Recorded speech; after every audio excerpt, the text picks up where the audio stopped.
PM care fund ಬಗ್ಗೆ ಕಾಂಗ್ರೆಸ್ ಮಾಡಿರುವಂತಹ ಆರೋಪಕ್ಕೆ ಸಂಬಂಧಪಟ್ಟ ಹಾಗೆ ಬಿಜೆಪಿ ರಾಜ್ಯಾಧ್ಯಕ್ಷ ನಳಿನ್ ಕುಮಾರ್ ಕಟೀಲು ಅವರು ತಿರುಗೇಟು ಕೊಟ್ಟಿದ್ದಾರೆ. ಕಾಂಗ್ರೆಸ್ ಆರೋಪವನ್ನ ಮಾಡ್ತಾ ಇರುವಂತದ್ದು ಆಧಾರ ರಹಿತವಾಗಿದೆ, ಇದು ಕಾಂಗ್ರೆಸ್ನ ಬೌದ್ಧಿಕ ದಿವಾಳಿತನಕ್ಕೆ ಸಾಕ್ಷಿಯಾಗಿದೆ ಎನ್ನುವಂತಹ ಮಾತುಗಳನ್ನ ಬಿಜೆಪಿ ರಾಜ್ಯಾಧ್ಯಕ್ಷ ನಳಿನ್ ಕುಮಾರ್ ಕಟೀಲು ಅವರು ಹೇಳಿದ್ದಾರೆ.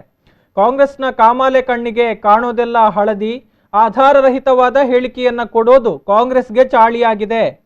ಆಧಾರರಹಿತ ಸುದ್ದಿಯನ್ನ ಹಬ್ಬಿಸುವವರ ವಿರುದ್ಧ ಕ್ರಮವನ್ನ ಕೈಗೊಳ್ಳಬೇಕು ಎನ್ನುವಂತಹ ಆಗ್ರಹವನ್ನ ಕೂಡ ಇಲ್ಲಿ ಬಿಜೆಪಿ ರಾಜ್ಯಾಧ್ಯಕ್ಷ ಜೊತೆಗೆ ಸಂಸದರಾಗಿರುವಂತಹ ನಳಿನ್ ಕುಮಾರ್ ಕಟೀಲು ಅವರು ಹೇಳಿರುವಂತದ್ದು. ಟ್ವೀಟ್ ಮೂಲಕ ಪಿಎಂ ಕೇರ್ ಫಂಡ್ ಬಗ್ಗೆ ಅನುಮಾನವನ್ನ ವ್ಯಕ್ತಪಡಿಸಿತ್ತು ಕಾಂಗ್ರೆಸ್.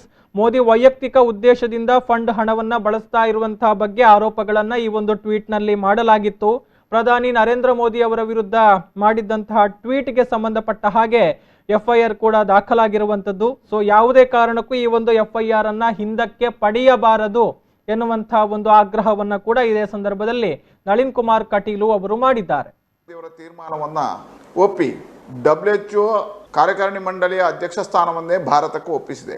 ಜಗತ್ತು ಈ ರೀತಿಯಾಗಿ ಭಾರತವನ್ನ ಕಾಣ್ತಾ ಇರತಕ್ಕಂಥ ಸಂದರ್ಭದಲ್ಲಿ ಕಾಂಗ್ರೆಸ್ನ ನೀಚ ರಾಜಕೀಯ ಅದು ಖಂಡನೀಯ. ಮಾನ್ಯ ಪ್ರಧಾನಮಂತ್ರಿಗಳ ಪಿಎಂ ಕೇರ್ ಫಂಡ್ ಬಗ್ಗೆ ಕಾಂಗ್ರೆಸ್ ಅಧಿಕೃತ ಖಾತೆಯಲ್ಲಿ ಮಾಡಿರುವ ಟ್ವೀಟ್ ಆಧಾರರಹಿತವಾಗಿರ್ತಕ್ಕಂಥದ್ದು. ಕಾಂಗ್ರೆಸ್ ಪಕ್ಷದ ಬೌದ್ಧಿಕ ದಿವಾಳಿತನಕ್ಕೆ ಇದು ಸಾಕ್ಷಿಯಾಗಿದೆ. ಯಾವುದೇ ಆಧಾರವಿಲ್ಲದೆ ಮಾನ್ಯ ಪ್ರಧಾನಮಂತ್ರಿಗಳು ಪಿಎಂ ಕೇರ್ ಫಂಡ್ ಅನ್ನು ವೈಯಕ್ತಿಕ ಉದ್ದೇಶಕ್ಕೆ ಬಳಸಿದ್ದಾರೆ ಎಂದು ಟ್ವೀಟ್ ಮಾಡುವ ಮುಖಾಂತರ ದೇಶದ ಜನರಲ್ಲಿ ಕೇಂದ್ರ ಸರ್ಕಾರದ ಬಗ್ಗೆ ಹಾಗೂ ಮಾನ್ಯ ಪ್ರಧಾನಮಂತ್ರಿಗಳ ಬಗ್ಗೆ ಅಪನಂಬಿಕೆ ಉಂಟು ಮಾಡುವ ಹಾಗೂ ಕೀಳು ಮಟ್ಟದ ರಾಜಕೀಯ ಮಾಡುತ್ತಿರುವುದು ಅತ್ಯಂತ ಖಂಡನೀಯ.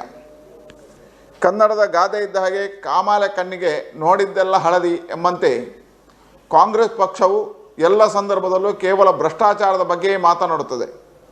ಯಾವುದೇ ಆಧಾರವಿಲ್ಲದೆ ಪುಂಖಾನುಪುಂಖವಾಗಿ ಮಾತನಾಡುವುದೇ ಚಾಳಿಯಾಗಿದೆ. ಕಾಂಗ್ರೆಸ್ಸಿಗೆ ದೇಶದ ಜನರ ಬಗ್ಗೆ ಕಾಳಜಿ ಇದ್ದರೆ, ಈ ರಾಷ್ಟ್ರದ ಬಗ್ಗೆ ಕಾಳಜಿ ಇದ್ದರೆ ಕೋವಿಡ್ನಂತಹ ಸಂದರ್ಭದಲ್ಲಿ ಒಂದಾಗಿ ಹೋರಾಟವನ್ನು ಮಾಡಬೇಕಿತ್ತು ಕೋವಿಡ್ನ ವಿರುದ್ಧ. ಇವತ್ತು ವಲಸೆ ಕಾರ್ಮಿಕರನ್ನ ಎತ್ತಿ ಕಟ್ಟುವಂಥ ಕೆಲಸ, ಈ ಸಂದರ್ಭದಲ್ಲಿ ಜನರನ್ನ ಬೀದಿಗಿಳಿಯುವಂಥ ಕೆಲಸ, ಕಷ್ಟದಲ್ಲಿರ್ತಕ್ಕಂಥ ಜನರಿಗೆ ತಪ್ಪು ದಾರಿಯನ್ನು ಹುಡುಕಿ ಕೊಡುವಂಥ ಕೆಲಸವನ್ನು ಕಾಂಗ್ರೆಸ್ ಮಾಡ್ತಾ ಇದೆ. ಇದು ನೀಚ ರಾಜಕಾರಣ. ಇವತ್ತು ಈ ಕಾರಣಕ್ಕೋಸ್ಕರ ಕಾಂಗ್ರೆಸ್ ಮಾಡಿರ್ತಕ್ಕಂಥ ಟ್ವೀಟ್ನ ಹಿನ್ನೆಲೆಯಲ್ಲಿ ಇವತ್ತು ಕಾಂಗ್ರೆಸ್ನ ಅಧ್ಯಕ್ಷ ಆಗಿರ್ತಕ್ಕಂಥ ಸೋನಿಯಾ ಗಾಂಧಿ ಅವರ ಮೇಲೆ ಶಿವಮೊಗ್ಗ ಜಿಲ್ಲೆಯ ಸಾಗರ ಠಾಣೆಯಲ್ಲಿ ಕೇಸು ದಾಖಲಾಗಿದೆ. ಇವತ್ತು ಯಾವುದೇ ಕಾರಣಕ್ಕೆ ಇವತ್ತು ರಾಜ್ಯದ ನಾಯಕರುಗಳು, ಕಾಂಗ್ರೆಸ್ನ ನಾಯಕರು DK ಶಿವಕುಮಾರ್ ನೇತೃತ್ವದಲ್ಲಿ ಆ ಕೇಸನ್ನು ಹಿಂದಕ್ಕೆ ಪಡಿಬೇಕು, ಅಲ್ಲಿಯ ಠಾಣಾಧಿಕಾರಿ ಮೇಲೆ ಕೇಸು ದಾಖಲು ಮಾಡಬೇಕು ಅಂತ ಹೇಳ್ತಾ ಇದ್ದಾರೆ. ನಾನು ಆ ಠಾಣಾಧಿಕಾರಿಗೆ ಅಭಿನಂದನೆ ಸಲ್ಲಿಸ್ತೇನೆ. ಕೇಸು ದಾಖಲು ಮಾಡಿರ್ತಕ್ಕಂಥ ಪ್ರವೀಣ್ ಕುಮಾರ್ಗೆ ಅಭಿನಂದನೆ ಸಲ್ಲಿಸ್ತೇನೆ. ರಾಜ್ಯದ ಮುಖ್ಯಮಂತ್ರಿಗಳ ಹತ್ರ ಒತ್ತಾಯ ಮಾಡ್ತೇನೆ, ಯಾವುದೇ ಕಾರಣಕ್ಕೆ ಈ ಕೇಸನ್ನು ಹಿಂದಕ್ಕೆ ಪಡಿಬಾರ್ದು ಮತ್ತು ಈ ಕೇಸಿನ ಮುಖಾಂತರ ಕಠಿಣ ಕ್ರಮವನ್ನು ಕೈಗೊಳ್ಳಬೇಕು. ಮಾನ್ಯ ಪ್ರಧಾನಮಂತ್ರಿಗಳ ವಿರುದ್ಧ ಈ ರೀತಿಯ ಆಧಾರರಹಿತ ಸುದ್ದಿಯನ್ನು ಹಬ್ಬಿಸುವವರ ವಿರುದ್ಧ ರಾಜ್ಯ ಸರ್ಕಾರ ಕಠಿಣ ಕ್ರಮ ಕೈಗೊಳ್ಳಬೇಕು ಅನ್ನುವಂಥದ್ದು ನಾನು ಒತ್ತಾಯ ಮಾಡ್ತೇನೆ. DK ಶಿವಕುಮಾರ್ ಅವರಿಗೆ ಈ ರಾಷ್ಟ್ರದ, ಈ ರಾಜ್ಯದ ಜನತೆಯ ಬಗ್ಗೆ ಕಾಳಜಿ ಇದ್ದರೆ, ಅಕ್ಕಿ ಆಹಾರ ಸಾಮಗ್ರಿಗಳನ್ನು ಕೊಡ್ತಕ್ಕಂಥ ಸಂದರ್ಭದಲ್ಲಿ, ವಲಸೆ ಕಾರ್ಮಿಕರು ತೆರಳುವಂಥ ಸಂದರ್ಭದಲ್ಲಿ ಔದಾರ್ಯವಾಗಿ ಸಹಕಾರಗಳನ್ನು ಕೊಡಬೇಕು. ಅದು ಬಿಟ್ಟು ರಾಜಕಾರಣವನ್ನು ಮಾಡುವಂಥದ್ದನ್ನು ಮಾಡಿದ್ದಾರೆ.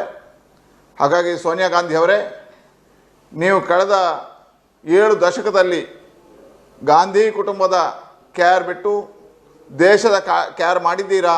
ಪ್ರಧಾನಿ ಹುದ್ದೆಗೆ ಅವಮಾನ ಮಾಡಿದ ನಿಮ್ಮನ್ನು ಜನತೆ ಎಂದಿಗೂ ಕ್ಷಮಿಸುವುದಿಲ್ಲ ಅನ್ನುವಂಥದ್ದು ತಿಳಿದಿರಲಿ. ರಾಜ್ಯದ DKಶಿ ಅವರಿಗೂ, ರಾಜ್ಯದ ಅಧ್ಯಕ್ಷ ಆಗಿರ್ತಕ್ಕಂಥ DK ಶಿವಕುಮಾರ್ ಅವರಿಗೂ ನಾನು ಒತ್ತಾಯ ಮಾಡ್ತೇನೆ, ನಮ್ಮ ಈ ರೀತಿಯ ರಾಜಕಾರಣವನ್ನು ಬಿಟ್ಟು ರಾಜ್ಯದ ಅಭಿವೃದ್ಧಿ, ಈ ರೀತಿಯ ಸಂದರ್ಭದಲ್ಲಿ, ಕಷ್ಟದ ಸಂದರ್ಭದಲ್ಲಿ ಒಂದಾಗಿ ಕೋವಿಡ್ನ ವಿರುದ್ಧ ಹೋರಾಟ ಮಾಡೋದಕ್ಕೆ ಕೈ ಜೋಡಿಸಿ ಅನ್ನತಕ್ಕಂಥದ್ದನ್ನು ಹೇಳ್ತೇನೆ.